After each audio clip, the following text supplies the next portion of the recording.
Hey guys, Leonard Geddes here, founder of the Learn Well Projects, where my mission is to make learning more visible, manageable, and effective. So many of you probably watched the Super Bowl on this past Sunday, and if you were like me, you were shocked by the outcome. Tom Brady is such an accomplished athlete, and having followed him throughout his career, I'm just so impressed for how he has just really elevated his game. And that got me thinking about some of the work that I've been able to do in colleges with student athlete programs, some really transformative things. So I want to take a minute and share some of those. And so, as a former athlete, many of the lessons I've learned through sports have been instructive in other areas of my life. But I've always been a bit disturbed that many people only view sports as helping to build character components such as hard work, teamwork, perseverance, and so forth. Now, those are noble characteristics. However, like academics, sports are cognitive endeavors. To excel in collegiate or professional sports, our mental abilities must exceed our athletic abilities.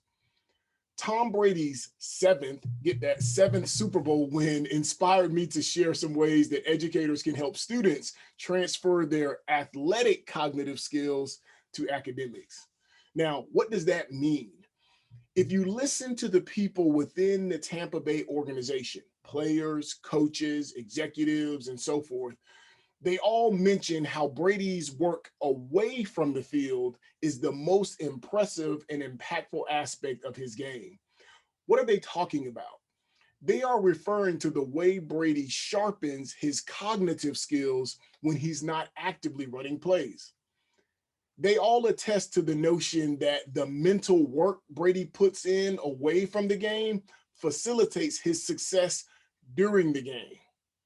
I've also had a chance to work with a gentleman, Brandon Lynch, who played with Peyton Manning, won a Super Bowl with him for the Colts. And he talked about the same thing, this mental ability.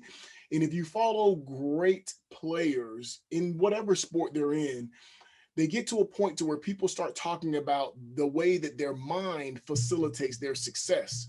And I want to pinpoint that and talk about how this plays out on colleges, high schools, and so forth every day, how we can tap into that and help students transfer those skills to academics. And so there's a major lesson in here for students. And so let me illustrate this to you using our animation features, and I'll share some ways on the end of ways that I've worked with institutions to help them transform their student athlete programs. Some really exciting and powerful stories about how literally student athlete programs have went from having historic failure rates to having historic academic success rates that we measured, tracked, and has really transformed the culture, the relationships between faculty and student athletes and athletics. As you know, there's always tension there in higher education. So check this out, and I'll come back to you and share some of those stories on the other side. Just as elite athletes' success in their sport stems from the work they do away from actually playing their sport, success in class depends on how students learn away from class. In fact, research suggests that 85% of academic work in college occurs away from class. This gets to the concept researchers call diffuse mode thinking. The brain uses different modes of thinking to accomplish tasks. The focus mode is engaged when students are actively attempting to solve a problem, construct an argument, or write a paper, for examples. This mode of thinking is great while students are in class, consuming information or deliberately engaging material. But if the academic task is sufficiently complex, then students will not be able to fully work through the challenge. They will need to also use their diffuse mode thinking to work in the background while they are going on with their lives. Students can engage this subterranean mental power by using a practice I call productive pondering. It's when we put something on the back burner of our mind, we let it stew or marinate on low wattage in our minds while we go about doing other things. Rather than fully releasing ourselves from the object we are processing, we revisit it over time, like checking on a stew to see how it has progressed. When students pair the focus mode of thinking they are using during class with diffuse modes of thinking away from class, they will have a successful sequence for academic work.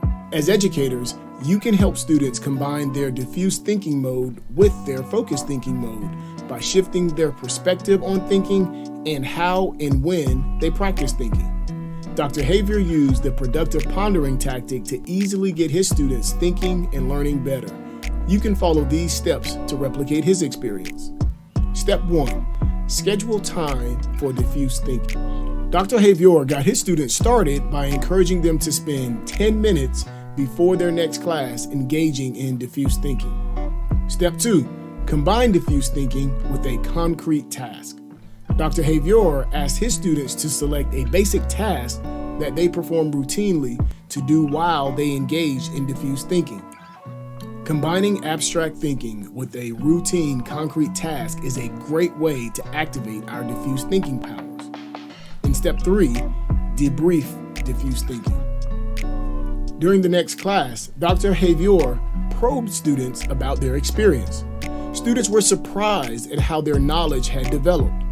One student epitomized the experience by saying, "I never realized how much clearer things could become just by thinking.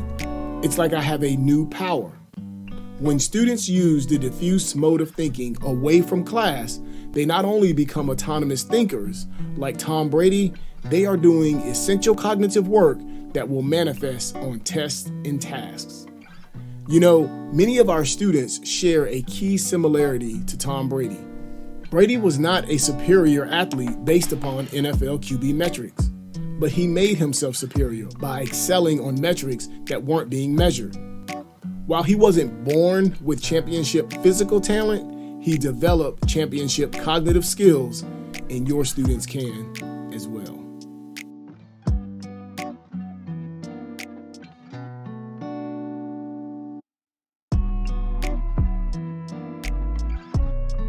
Wow, it was so much fun reliving those experiences and sharing some of that.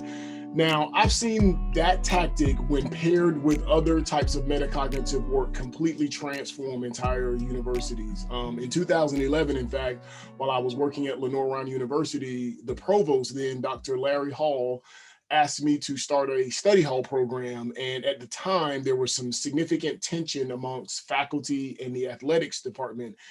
Kind of came to a loggerhead, and there were some nasty emails exchanges and things like that, just nasty environment. And so he asked me to start a study hall program. Now, I knew enough about study hall programs from national conferences and colleagues to know that most of them at best were babysitting programs, meaning they sort of kept student athletes away from doing certain things like surfing the internet and kind of gave them a time and space to do work. But they weren't really tapping into their cognitive abilities and enabling them to really thrive. And so I asked him if I could do it metacognitive style, so to speak, and he agreed and gave me the free rein to create that. And so in true consultant fashion, I developed a system that essentially reduced the amount of time that the student athletes were studying to about 3 hours a week, but it significantly improved their performance. Now, when we started the program, the student athletes were lagging in not only academic performance, but also within the conference, the 16-member conference. They were lagging in athletic success as well. And so literally from the moment the program was established in 2011, the student athletes GPA catapulted to levels of success never experienced at that institution. And not surprisingly, the school also enjoyed its best athletic performances as well. And so the academic success was facilitating the athletic success, which is exactly how it should be in higher education. So up through 2015, I was still heavily involved with overseeing the program, and we saw several of the athletic teams win numerous awards within the conference and even nationally about their student athlete academic performance. And so again, just by applying this diffuse mode thinking, along with some other structural or programmatic changes, we saw a huge increase. And since then, I've been able to work with a number of other schools to improve their academic success as well. So it's been, these skills are so valuable and they're there for the taking. They're with our student athletes. So hopefully this video will inspire you to work with this particular tactic with your student athletes as well. So like I always say, if we can get students to think well, they will learn well and they will perform well, not only in the classroom, but beyond that as well. Thanks.